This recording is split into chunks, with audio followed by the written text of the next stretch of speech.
think it's helped me become a better listener. I think it's helped me understand people a little bit better. I think it's helped grow compassion in me. But it's also just a really good feeling to go there.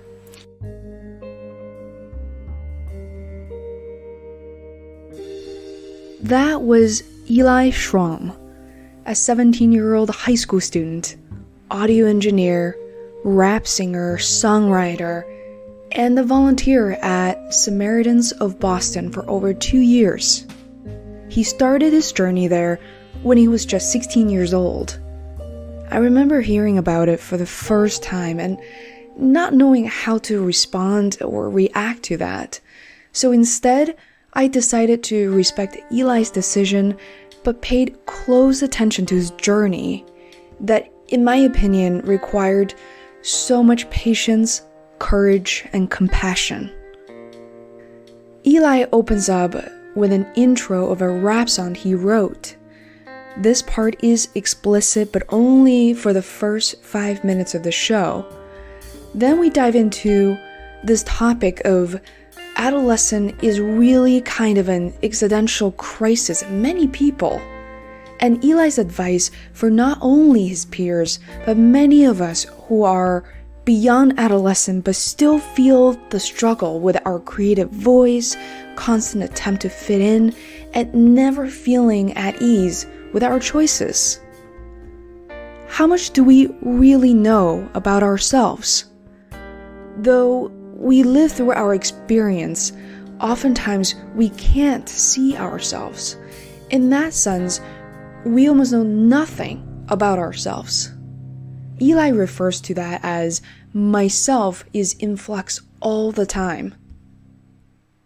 We talk about his appreciation for music, of course, and why we all live for art. Art really is what humanity did after we fulfilled our basic needs. Art can be anything: music, speech, video games, painting, novel. The purpose of art is trying to construct meaning, or maybe find meaning, or to make meaning somehow. Eli said, art is living. He may be 17, but Eli has shared wisdom all of us can benefit from to reflect upon. You are listening to the Feisworld podcast. This is your host, Feiworld. I share stories from sung and unsung heroes who are just like you and me, who are willing to share their views of the world, deconstruct their success stories that are relatable, applicable. Show notes, tools, and resources are on my website at feisworld.com. That is Feisworld. If you like this episode, please check out the other ones also on my podcast. The best gift you could ever give me any time of the year is a review on iTunes, Stitcher, or a podcast source of your choice. I also welcome that you share my podcast, Feisworld, with families and friends. Now, on to my conversation with Eli Schwamm.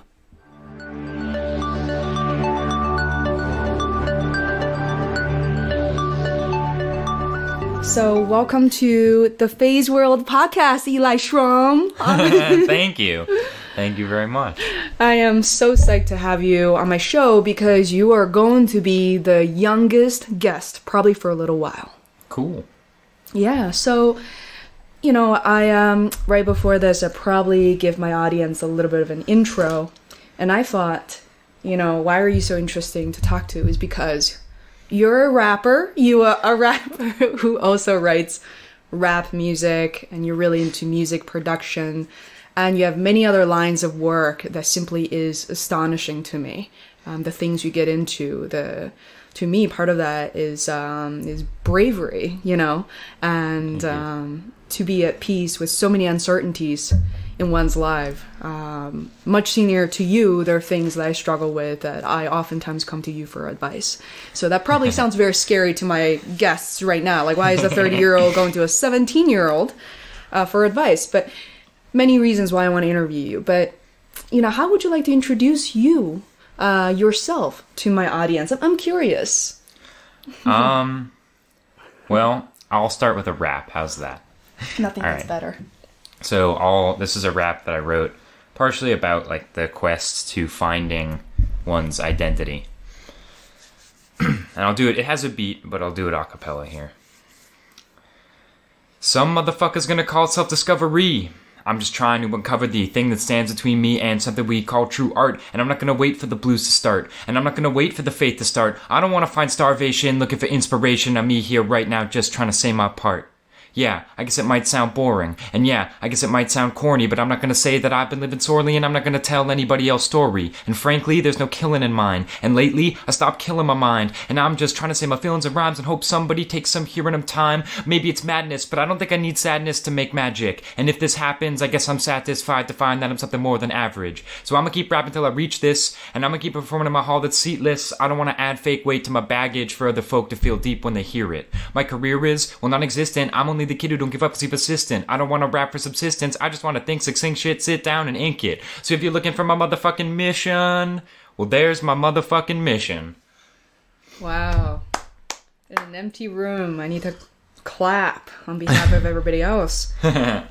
Wow. So the purpose of that is basically to say that, like, I think art is one of the places where a lot of people are expected to know themselves completely. And I think inconsistency is one of the biggest criticisms of an artist, and I think that's silly. I think it's unfounded, because part of the purpose of art, I think, is to explore yourself a little bit and to figure out what do you represent. And I don't even know if you have a real fixed identity the way we think people do necessarily. So I think expecting that out of art is not necessary, detrimental even. I think not only to art, even expecting that from anybody, from themselves as a student, right? Yeah. You probably noticed this. I still remember from my school years, if I scored a 98 or 100 out of 100, then the next time I need to beat that somehow. I need to peak that constantly. Well, it's like all the time we say to people, oh, this isn't you. But the question that I always ask is, what is you other than your actions and your mindset and all of those things? If people say you're not acting like yourself today, well, what is acting like yourself? Do people really know that about yourself? Actually, that's a really interesting question.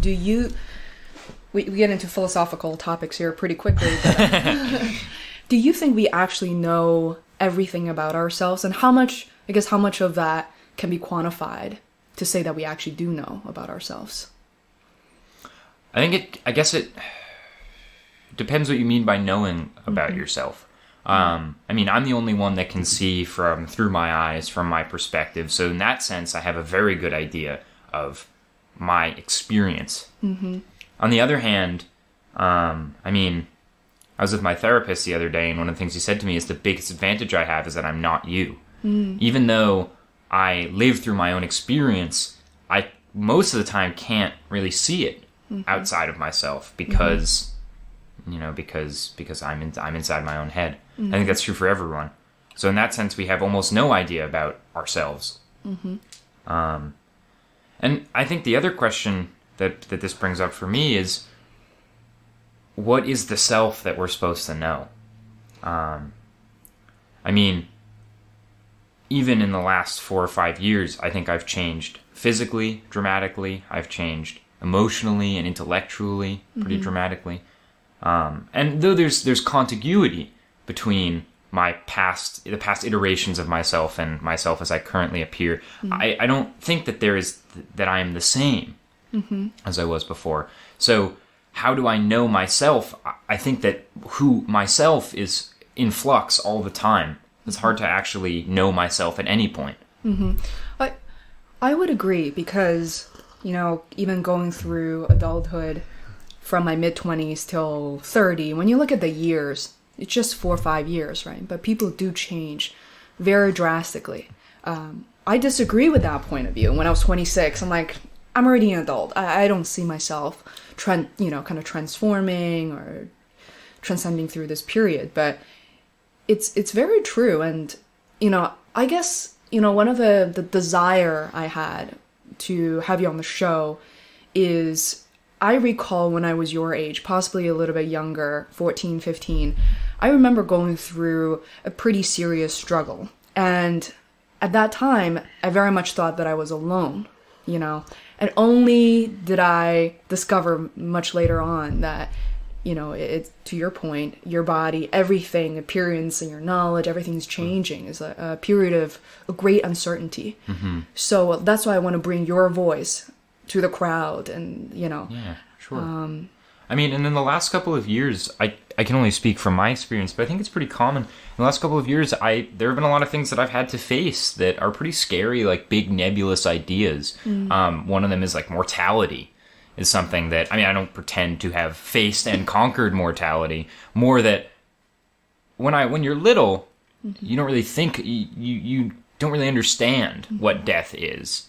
And that's why when your pet fish dies, your parents say, oh, he's just sleeping, because that makes sense. Right. And I think that as you become a teenager and then reach into adulthood, you have to sort of confront these various things at a certain point. Mortality is one of them.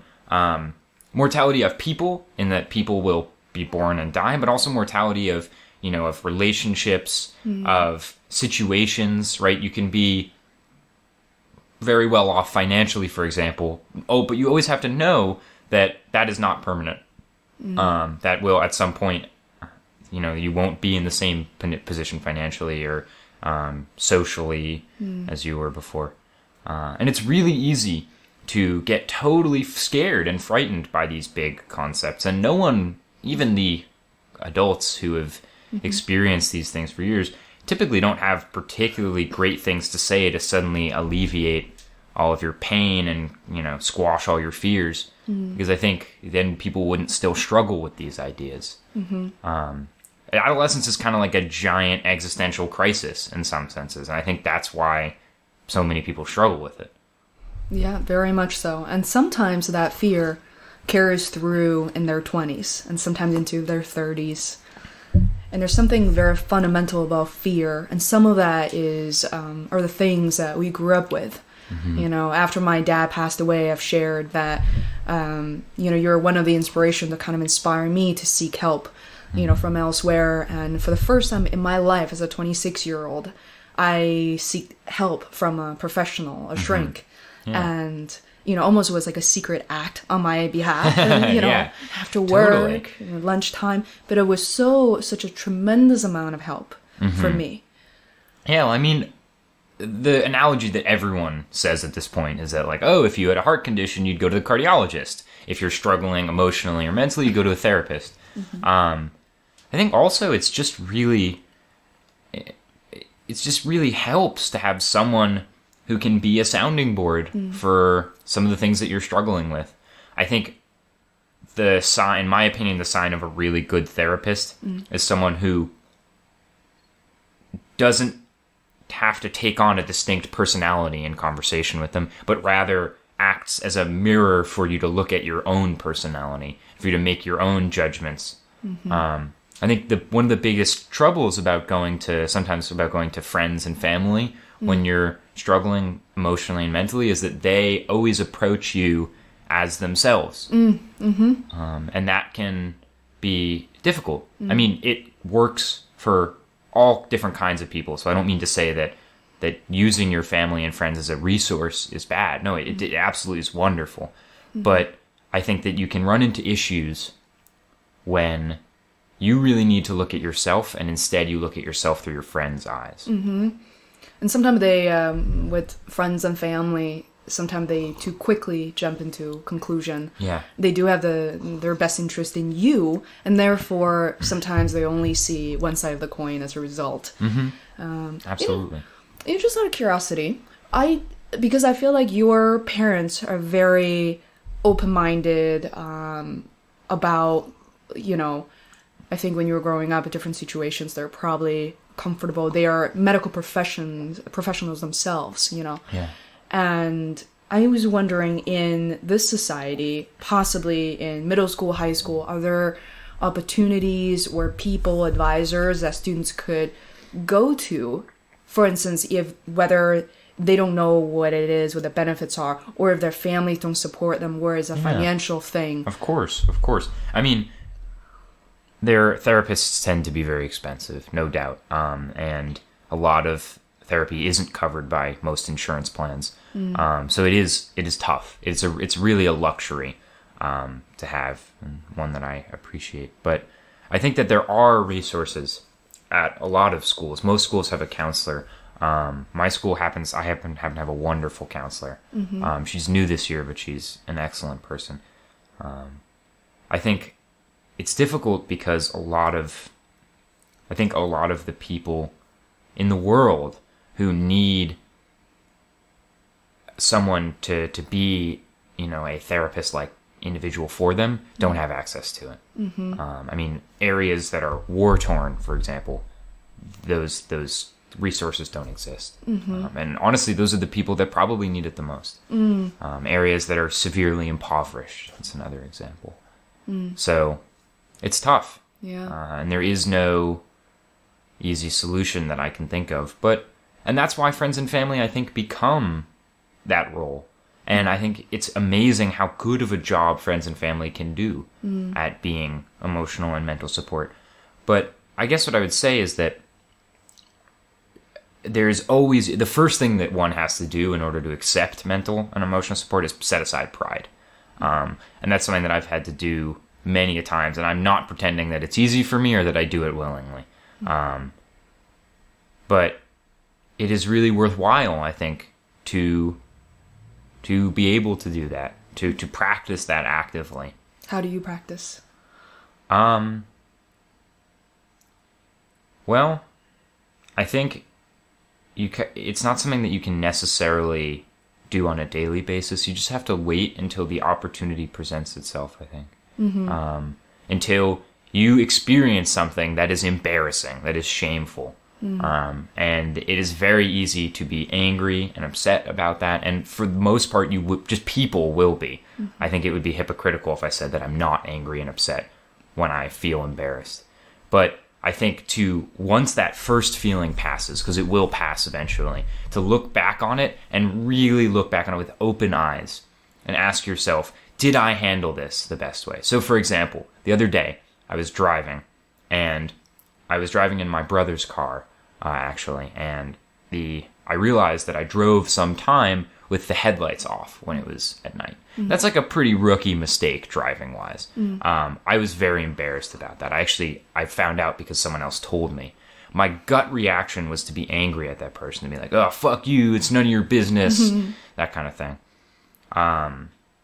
And under my breath, when they couldn't hear, that's kind of what I did. But later I looked back and I realized that they were actually potentially saving me from a dangerous situation. In some senses, I'm really indebted to that person. So I think looking backwards and saying, oh, this is an example when I needed to set aside my pride, that's how you practice. Because then the duration of the angry reaction becomes shorter. And the moment in time when you can be appreciative and grateful becomes larger. And then when you're faced with a circumstance where you need someone else's help and you don't want to admit it, it's much easier to do so, I think. I feel like I'm also in the trenches at times to not be able to reflect upon myself, my daily experiences. And one of the beauties I'm finding out through podcasting with my guests is I'm almost, for a second I need to brag, that kind of creating that environment at times you could say is a little artificial, but for us to come together and really share and really reflect upon, I think pausing, and then I know recently that you had the opportunity to practice meditation. I want you to talk about that for a second. You might be the youngest person in that room, possibly, or not quite actually, because there are a couple other people from my class there. So my English teacher opened up a Zen meditation group, and he encouraged us to come if we want to, though he put no pressure on us. He's the kind of guy that you very much get the feeling that he respects your choices, so I think it worked well. His name is Mr. Felicki. He's an English teacher in Newton North. So I went for the first time. One of the things that I'm very bad at is sitting still. I tend to, like jiggle a foot or, tap my hands or click my pen, much to the annoyance of other people sometimes. But so when I try to, meditation is something that I've read about that's always been fascinating to me. So I've always wanted to try it. And when I do try, for the most part, I can't. I'm within a few minutes, I feel very jittery and I have to feel like I have to tense my muscles, and I get this feeling in my chest of this, I almost call it almost feels like there's like a fire burning in my chest. It's like slowly expanding to the rest of my body. So funny. We just came back from a meditation workshop. This is in between your third and your fourth chakra, and it represents the element of fire. What are the chances? So I sat. We did a sitting meditation. We did some walking meditations, which were easier for me because, there's motion involved. But the sitting meditation lasted 25 minutes. And I would say that within the first 5 minutes, I was like sweating and it was so uncomfortable. But this like fiery feeling sort of spread. And then after a while, it extinguished itself. And from that point onwards, I think it was really easy to just sit. And one of the things that definitely taught for me is that all kinds of, pleasurable, comfortable feelings, uncomfortable feelings, painful, all this variety of emotions that we feel, they all will stay with us for a time and then pass. And in the moment of excruciating pain, it is so easy to think this is going to be forever. Yeah. Even if you don't intellectually think that, but your whole body believes, that you will be in this pain forever. And the truth is you won't. And that it never will last forever. And that just that knowledge, holding that with you, can make it a lot easier to bear pain and physical, mental, or emotional. I feel like a lot of the teenagers I've met over the years, in particular, I guess the age of, say, 13 to 17, you get a little bit better as you become an older teen, but it's just an anxiety, and just in today's day and age, we expect everything happen simultaneously.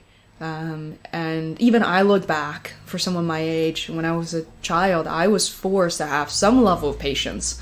Right? There's no Amazon Prime online shopping. If something I needed to get that happened to be in Hong Kong, then I need to wait for 2 weeks, a month for it to arrive. Sure.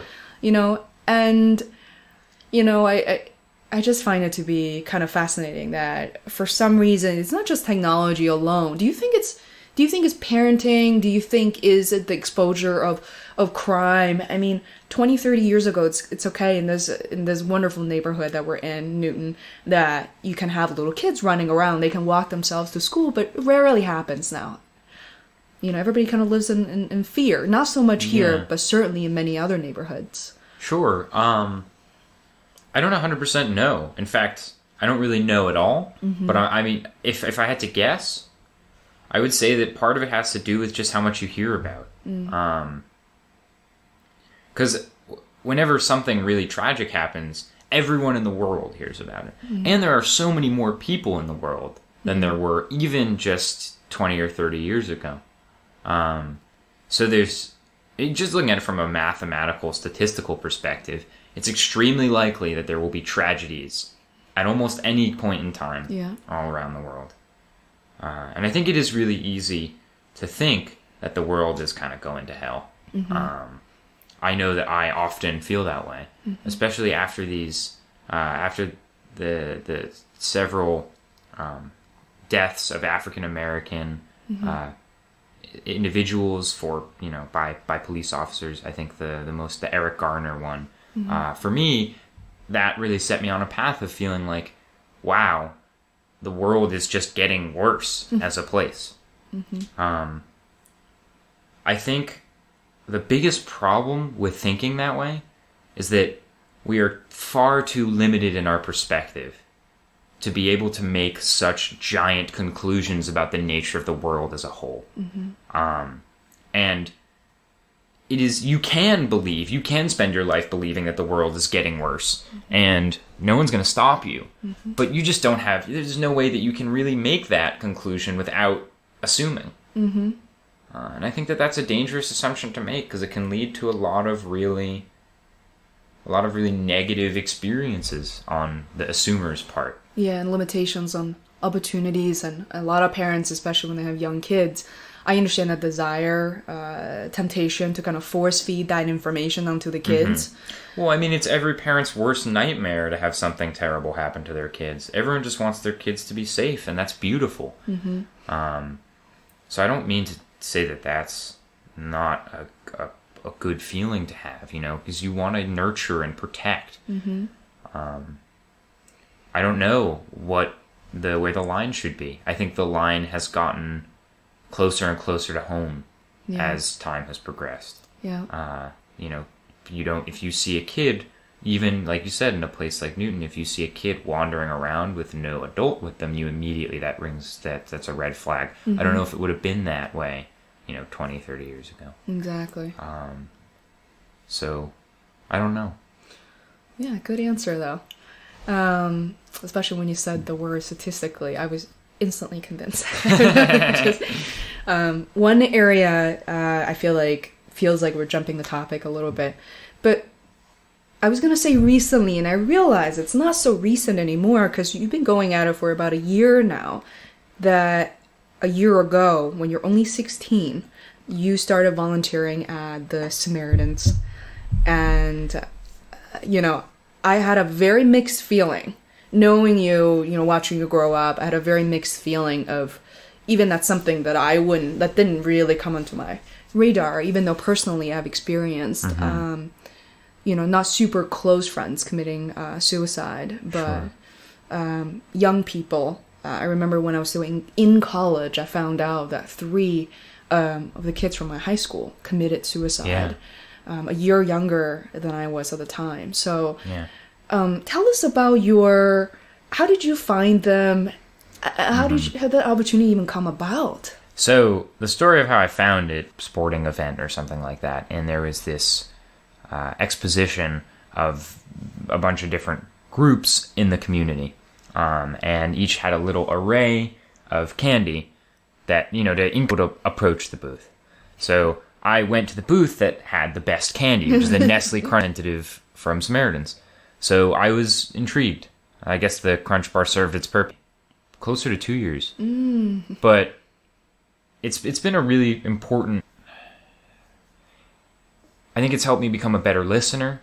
I think it's helped me understand people a little bit better. I think it's helped grow compassion in me.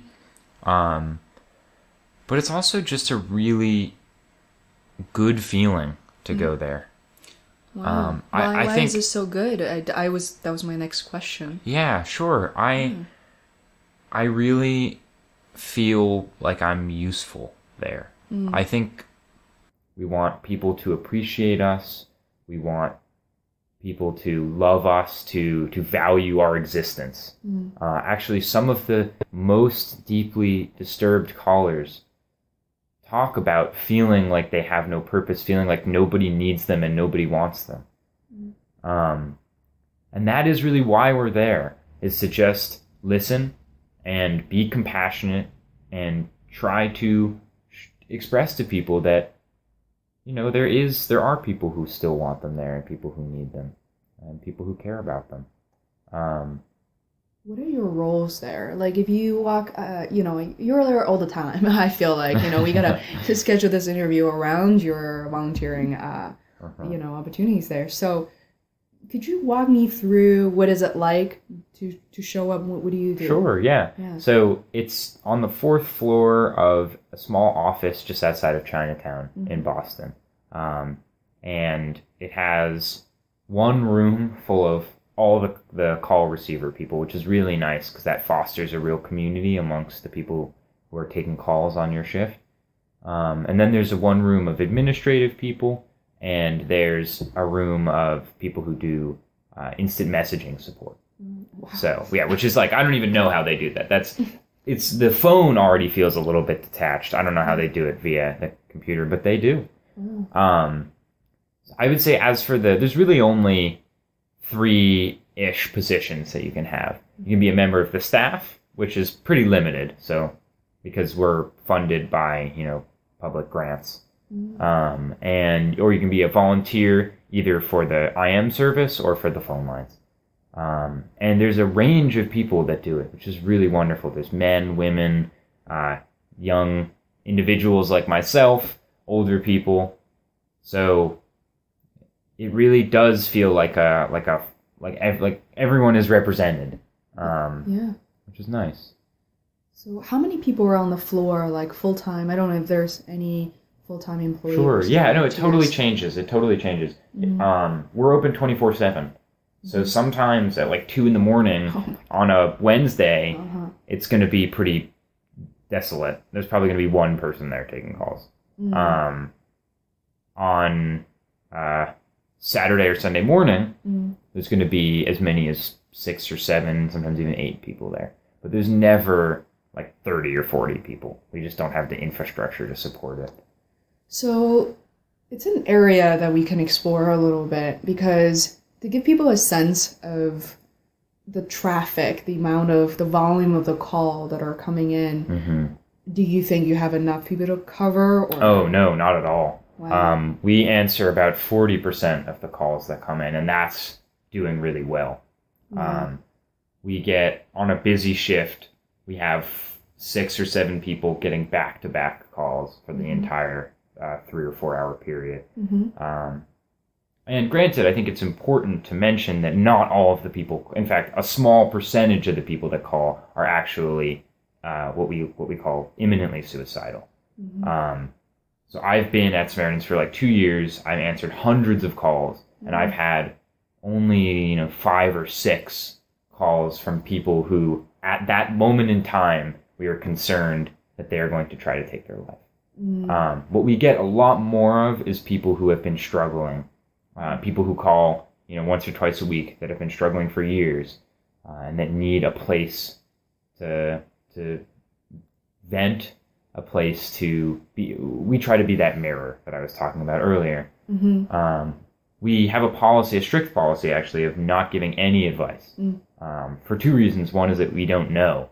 We're very removed from these people's lives, and we don't know what the best course of action is almost ever. The only advice we do give is advice on how to keep people safe if they are indicating that they're going to try to take their life.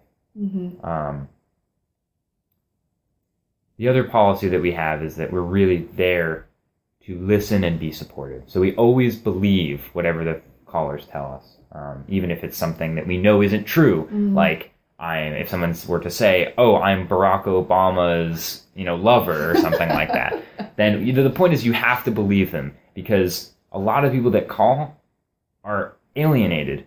There are people who suffer from mental illness that gives them, that makes them truly believe things that nobody else believes, like Barack Obama lover thing. That's not an actual example, but and we, a lot of times people just need to be heard and listened to, and that's really what we exist for. How long typically are each one of the phone calls, and I wonder how people's mode and of operation, or that as much as you could detect change from beginning to the end. So the thing is, this is actually one of our most controversial policies. We end every phone call after 10 minutes unless there is concern that the person is about to end their life, in which case we continue the phone call until we know that person's safe. But every other phone call, no matter how much someone is struggling, we end after 10 minutes. And that's tough. And sometimes it's awful. And you're in the middle of talking with someone, and we always give people a minute warning, but you're in the middle of talking with someone and they're starting to open up, and then their time is up. We always encourage people to call back, but we just wouldn't be able to answer any calls. We'd answer like 3 calls a day, or 3 calls a shift instead of like 30. So it's hard. And in many ways that points to, I think, the fact that there is no... The work that we do is rooted in pragmatism. I would love to say that that I save lives there. I don't think that's true. I think I just am a person who listens. And that's all we are. We're people who listen, for 10 minutes, for as long as we can spare until someone else needs to be listened to. So as a result, I realized there are a lot of much of my curiosity steered towards questions of this particular domain, and I feel like if I want to learn more, perhaps one day I should stop by, and I don't know what the policy is around. I don't actually know either, but I do know that they have a website. It's like SamaritansHope.org, and it has all kinds of information. They have a lot of different services. They also offer...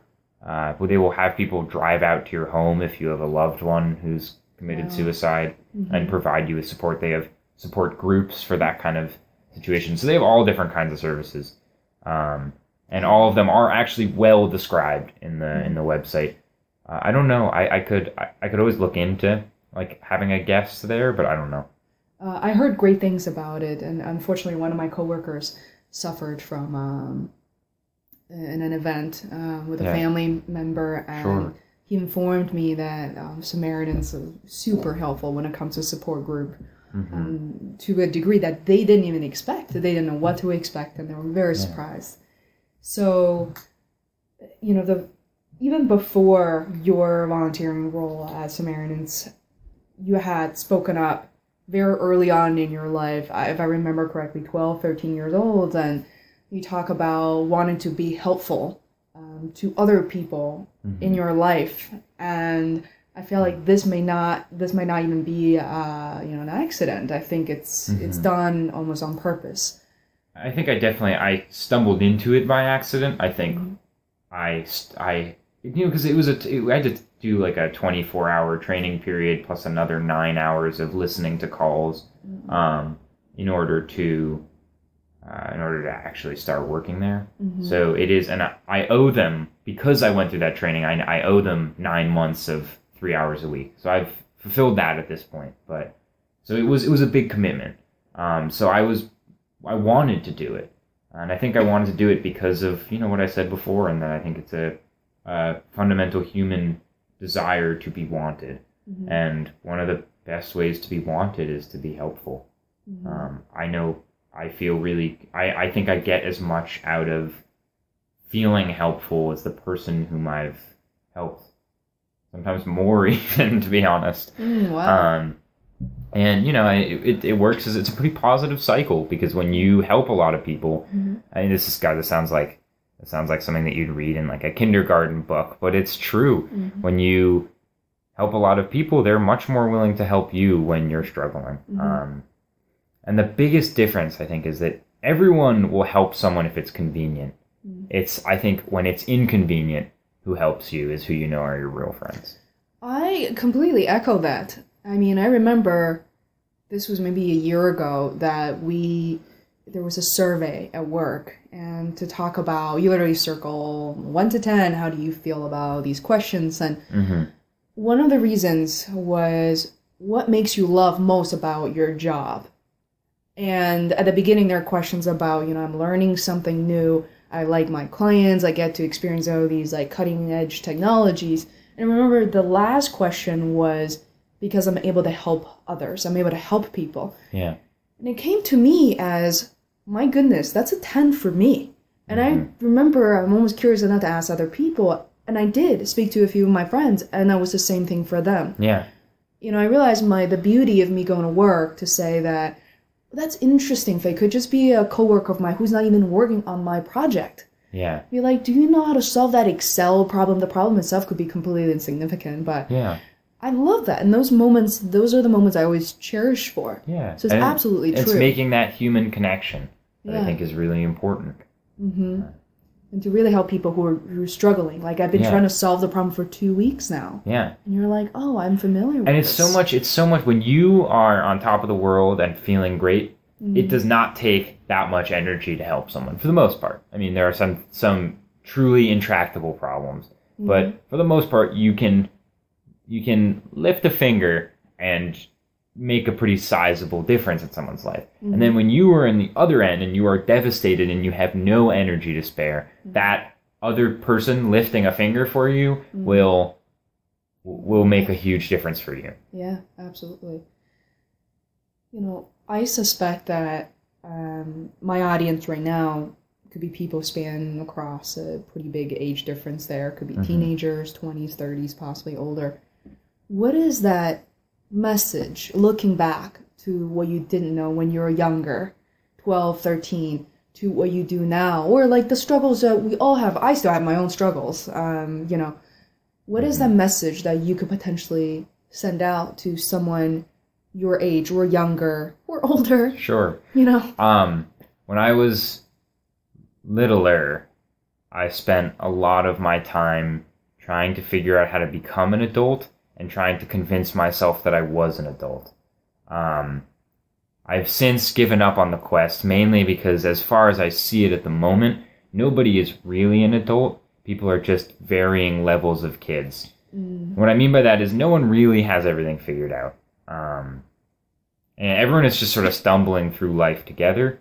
I think as soon as you stop trying to convince yourself that you have everything figured out and trying to figure out everything, you can spend a lot more time living.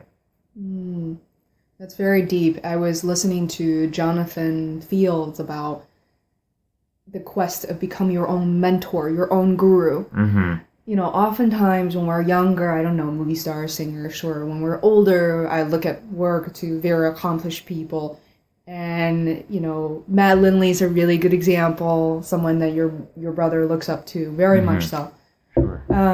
It's much easier for us to say, that is the guy I want to be, or that is the person I want to be when I grow up. But to your point, it's like, what if we seek for inner peace and seek for the best person we could be, and respect our talents but also limitations. Yeah. Well, one of the things that attracted me towards the meditation thing that I did was the philosophy associated with it. And one of the key doctrines of the Zen Buddhist philosophy is that you have everything you need to be happy already. You don't have to go and get anything. You have everything you need to be happy already. And that is easy to confuse with laziness. You know, to say, oh, you can just chill and, you know, eat chips and watch TV all day and you don't need to go and get anything. I think that's not the point. I think the point is rather that you don't need to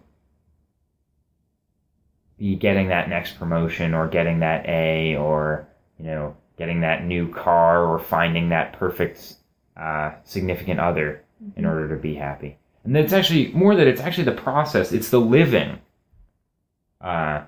that is the happiness. It's the looking for the car or the girlfriend or the new job that should be the happiness. It's the process, it's the journey. Yeah. It's not just an event or a destination. And I think the key to knowing if you're on the right path is if you spend all this time and energy, whatever, going through the process, and then you fail. Everyone's going to be bummed when they fail. But if you look back and genuinely believe that the entire process was a waste of time, then it was a waste of time even if you succeeded. Interesting. Wow. Dichotomies. It's very deep. We didn't really get a chance to touch upon. We open up with the rap song that you sang, and I've had the luxury to experience the bootleg version of your album with a series of songs. And you know, I recently attended an event at Auburndale Library. That was an event that was brilliant, by the way, hosted by you know, a few kids from Newton North, for people to come together and just play an instrument, sing a song for you. You're rapping, and I feel like that has something to do with your mentality and your growth of how do you feel when you rap? What does it enable you to do or to feel or to connect with the world in a unique way? I mean, more generally, I think it's about art. I think that I love to feel like I'm producing art. And when you look at it, art is really what humanity did after we fulfilled our basic needs of, food, shelter, water, that kind of thing. And I think that you can really look at anything that, whether it be music or a speech or a video game, or as opposed to your traditional kind of like painting, novel, all of that stuff is art. And I think the purpose of art is to try to construct meaning, or maybe find meaning. But I'm more of the belief that you construct meaning. It's like the building blocks. It's the process of. Because I mean, we're here, and if you make the purpose of your life to stay alive and reproduce, as is the purpose of life for most other species, then you're going to be pretty bored, because we exist in a time when that is easy and, for the most part, readily available. Right. But so you have to find something else. You have to find something else to occupy yourself. And we do that with education, but presumably education so that we can move to something that is, in its own way, an art. So if you're a doctor, that's the art of medicine. If you're a computer programmer, that is the art of computer programming. You're doing something that is more than what you need to do. And the purpose of that is to find meaning somehow, or to make meaning somehow. And that's why we live, I think. That's why we keep living. Because we're not living to assure the continuation of the human species. We're actually doing just about everything we can to ensure the destruction of the human species right now. So we live for art, I think. So this is definitely like the answer. And you kind of turn around very artistically to say that how did you come across rapping? Who inspired you? Sure. So I've always loved music. Even when I was like a very little kid, I was just, music is something that touches me. Saxophone, I played saxophone for many years, and something I plan to return to later in life. Hip hop in and of itself, I think, Adam, who, for the people who don't know me, is my uncle, and I think my brother also were the two people that exposed me to it first. And since then, it's something that I've explored a lot on my own and that I found a real connection with. I think that hip-hop is a unique opportunity to do two things. One is to take the artistry of words themselves, not necessarily of the meaning you can construct with words, but of the beautiful sound that the physical words make, and put them together in a way that emphasizes that. And then the other thing is to take the meaning. And construct beautiful, poetic, multifaceted meanings out of words. And then to take all of that and put it in the context of music. I think for me, hip-hop is poetry plus. And a lot of the hip-hop that people who aren't interested in hip-hop are exposed to is pretty banal. It's pretty uninspired. And that gives a bad rap, for no pun intended, for hip-hop as a genre. But I think that if you really search for quality music, and you take the time to really think about what the music is saying, you find a rich variety of, commentaries on the human experience and commentaries on life in a particular, in everyone's perspective. And by everyone's, I don't mean a universal, but more like a scattered, different variety. Clearly, there's a list of musicians, rappers, hip-hop singers that inspire you. Probably a long list, but throw me some names. Okay, context. Sure. Absolutely. Aesop Rock is an example of someone who I think is very intellectual in his hip-hop, and he's very much like poetic. I think Mos Def also fits in that category. I love him. Talib Kweli, Kendrick Lamar, and Absol are all. And the thing about the last 3 or 4 people that I mentioned is that on the surface level, you can look at them and say, oh, this is just the same old,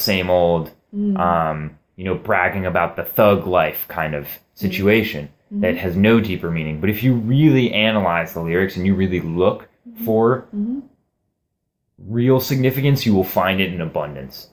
Other rappers that I love are, your classics, Run DMC, Tribe Called Quest, Wu-Tang Clan. That very much for me emphasizes the production, first of all, and also the beauty of the words themselves. And then, there are all kinds of oddball people like Brother Ali. I love just because I think his delivery is so soulful. Snoop Dogg I love because his voice is just awesome.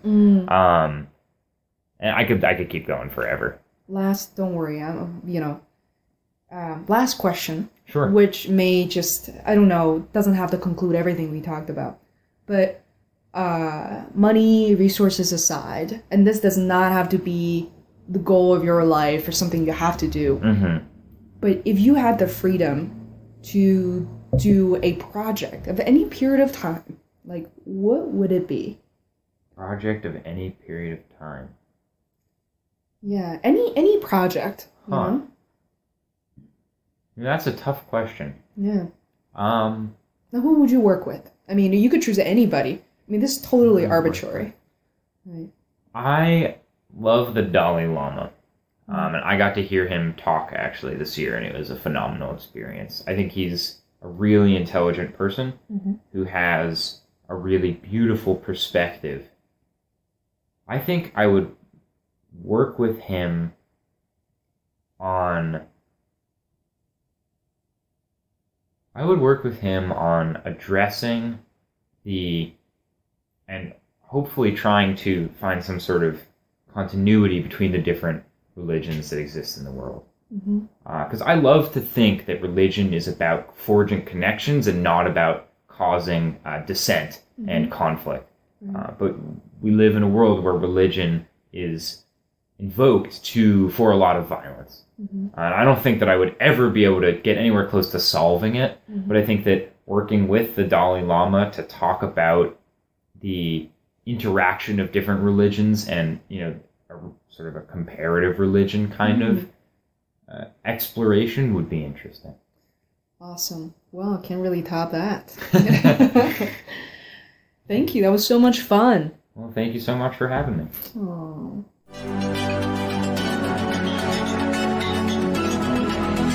To listen to more episodes of the Feisworld podcast, please subscribe on iTunes or visit feisworld.com. That is FEISWORLD, where you can find show notes, links, other tools, and resources. You can also follow me on Twitter at Feisworld. Until next time, thanks for listening.